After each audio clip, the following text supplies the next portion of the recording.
संपूर्ण भारतासह सोलापूर महानगरपालिका कार्यक्षेत्रात रविवार दिनांक 3 मार्च 2024 रोजी 0 ते 5 वयोगटातील बालकांचे पोलिओ प्रतिबंधात्मक लसीकरण करण्यात येणार आहे. आगामी पल्स पोलिओ लसीकरण मोहीम व अडल्ट बीसीजी लसीकरण तयारीसाठी महापालिका आयुक्त शीतल तेली उगले यांच्या अध्यक्षतेखाली टास्क फोर्सची बैठक पार पडली. यापूर्वी पोलिओ प्रतिबंधात्मक लसीचे सर्व डोस दिलेले असतील तरीही हा अतिरिक्त डोस देणे गरजेचे आहे. या बैठकीमध्ये याबाबत सविस्तर चर्चा होऊन सदर कार्यक्रम यशस्वी करण्याबाबत आयुक्तांनी सर्वांना आवाहन केले. अद्यापही सांडपाण्यामध्ये पोलिओ विषाणू आढळून आल्याने 0 ते 5 वयोगटातील बालकांना हा अतिरिक्त डोस देणे गरजेचे असल्याचे तज्ज्ञांनी सांगितले आहे.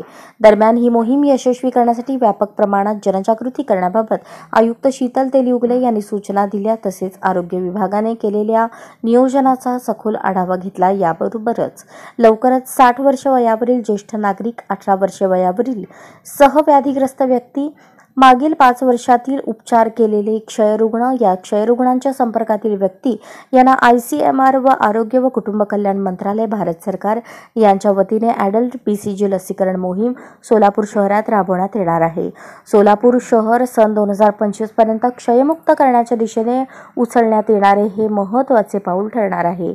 या महत्त्वाकांक्षी मोहिमेबाबत आयुक्तांच्या अध्यक्षतेखाली समिती गठीत करण्यात आलेली असून या समितीची पहिली बैठक 27 फेब्रुवारी 2024 रोजी संपन्न झाली.